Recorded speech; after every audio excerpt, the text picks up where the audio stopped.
Hello viewers, welcome back to Abhi's Delight. இன்றைக்கி நம்ம சேனலில் ஒரு சூப்பரான முட்டை குழம்பு தாங்க பார்க்க போகிறோம். இது முட்டை சேர்வா, முட்டை குழம்பு, உடச்சி விட்ட முட்டை குழம்பு, இல்லைன்னா முட்டை குருமா, இதை எப்படி வேணாலும் சொல்லலாம். ஏன்னா இது அப்படி ஒரு வெர்சடைலான டேஸ்ட்டோடு இருக்கும்.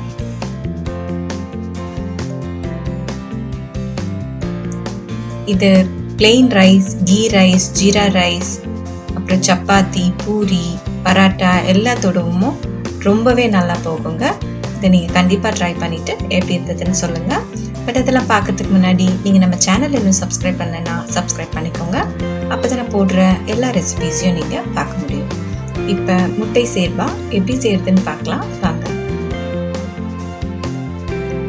இந்த குழம்பு செய்யறதுக்கு ஃபஸ்ட்டு தேங்காய் அரைச்சிக்கலாம். ஸோ ஒரு பெரிய பீஸ் தேங்காவை கட் பண்ணி போட்டிருக்கேன். அது கூட 1 டேபிள் ஸ்பூன் அளவுக்கு உடைச்ச கடலை, 1 டீஸ்பூன் கசகசா, கொஞ்சமா புதினா இலை, கொஞ்சமா கொத்தமல்லி. இது கூட 2 பச்சை மிளகாய் உடைச்சு போட்டு இது தண்ணி விட்டு நல்லா ஒரு பேஸ்டா அரைச்சி எடுத்து வச்சுக்கோங்க. இப்போ குழம்பு செய்ய ஆரம்பிக்கலாம். ஒரு பெரிய பேன் எடுத்துக்கோங்க. கடாய் மாதிரி எடுத்தீங்கன்னா நீங்கள் உடைச்சி ஊற்றும் போது எல்லாமே ஒன்றா சேர்ந்து முட்டையெல்லாம் மொத்தமாக ஆன மாதிரி ஆகிடும்.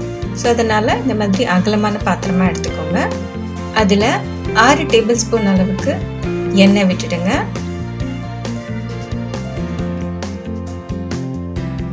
எண்ணெய் நல்லா காஞ்சதும் 1 டீஸ்பூன் கடுகு போட்டுக்கோங்க. 2 வெங்காயம், மீடியம் சைஸ் வெங்காயம் கட் பண்ணி போட்டிருக்கேன். ஸோ இதை நல்லா வதக்கிக்கோங்க. இது கொஞ்சம் டிரான்ஸ்பரண்டாக ஆனதும் இஞ்சி பூண்டு விழுது 2 டீஸ்பூன்,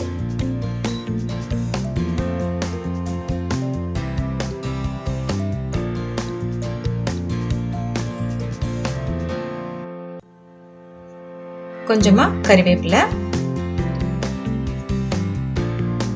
இது கூட தக்காளி விழுது ஒரு 3 பெரிய தக்காளி அரைச்சி ஊற்றிருக்கேன். மஞ்சத்தூள் 1/2 டீஸ்பூன், சீரகத்தூள் 1 டீஸ்பூன், குழம்பு மிளகாய் தூள் 2 டேபிள் ஸ்பூன். நம்ம ஆல்ரெடி பச்சை மிளகாய் வேறு அரைச்சிருக்கோம். ஸோ அதனால 2 டேபிள் ஸ்பூன் போதும்.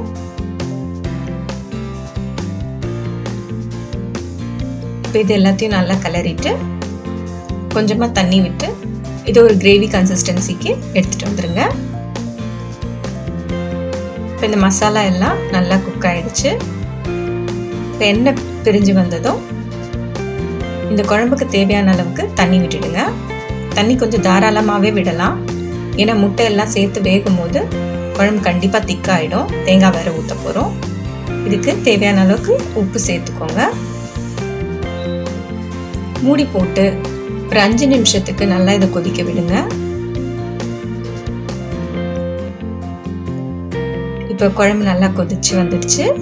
இது கூட நம்ம அரைச்சி வச்சிருக்க தேங்காய் விழுதை சேர்த்துடலாம்.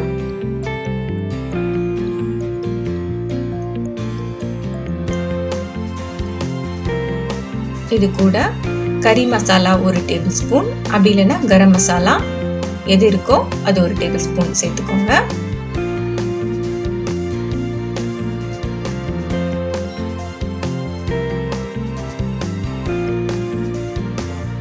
இப்போ குழம்பு நல்லா கொதிச்சிடுச்சு. லோ ஃப்ளேம் பண்ணிவிட்டு நான் ஒரே ஒரு முட்டை உடைச்சி ஊற்றிட்டு நல்லா கிளறி விட்டுடுறேன். இஃப் சப்போஸ் நீங்கள் பராட்டா, சப்பாத்தி, பூரி அந்த மாதிரிக்கு சாப்பிட்றீங்கன்னா ஒரு 2-3 முட்டை கூட நீங்கள் உடைச்சி ஊற்றி இந்த மாதிரி கலந்து விட்டுடலாம். ஸோ குழம்பு நல்லா திக்காக இன்னும் டேஸ்டியாக இருக்கும். நாங்கள் ரைஸ்க்கு யூஸ் பண்ணுறதுனால நான் 1 தான் ஊற்றிருக்கேன். இந்த குழம்பை கொஞ்சம் நேரம் கொதிக்க விடுங்க. இப்போ அடுப்பை நல்லா ஸ்லோ பண்ணிடுங்க. அந்த கொதிக்கிறதெல்லாம் அடங்கிடணும். 4 முட்டை நான் உடைச்சி ஊற்றுறேன். உங்களுக்கு எத்தனை முட்டை வேணுமோ ஊற்றிக்கலாம். இப்போ இதை மூடி போட்டு லோ ஃப்ளேமில் 5லேருந்து 8 நிமிஷம் வரைக்கும் நல்லா வேக விட்டுடுங்க.